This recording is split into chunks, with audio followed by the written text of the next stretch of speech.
Napagyapon ang paglaom nato. Kay gikaingon mga samtang may kinabuhi may paglaom.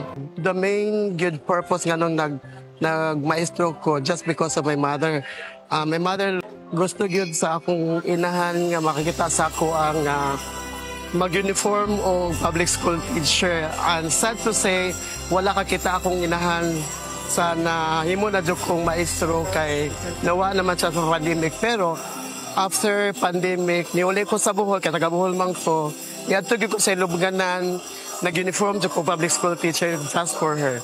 Ang paglaom nako kay ninyo, kay ang unta, ang mga bata, makakat-on jud, mga tuig nga ako pa ang nagtudlo nila, di jud ko nila makalimtan, ug ang mga gitudlo nako, mas madani nila hangtod sa pagdako nila. Then sa personal na kong kinabuhi, ang paglaom nako kang ninyo kay kanang unta mahapsay lang unta ang among pamilya, ang side nako sa akong mama, and then ang akong personal nga family kay mag-healthy lang unta ang akong anak.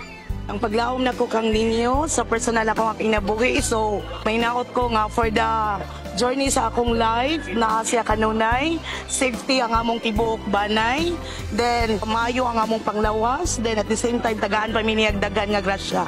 Paglaom na ko kang ninyo in my profession, kanang sa ako ang mga student, good health lang nila and to their parents, and then mo grow sila kanang good holistically, not only in academic but also spiritually. I kanang personal life, good health lang po sa ako ang family.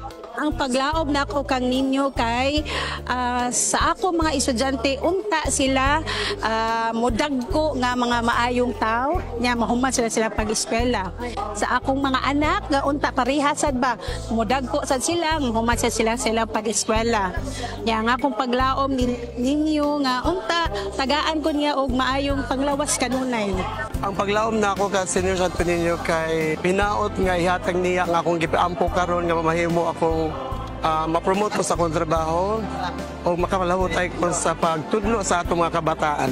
Viva Pit Senior para sa mga maestro ug maestra kini. Viva Pit Senior para sa mga teachers kini. Viva Pit Senior para sa mga teachers kini.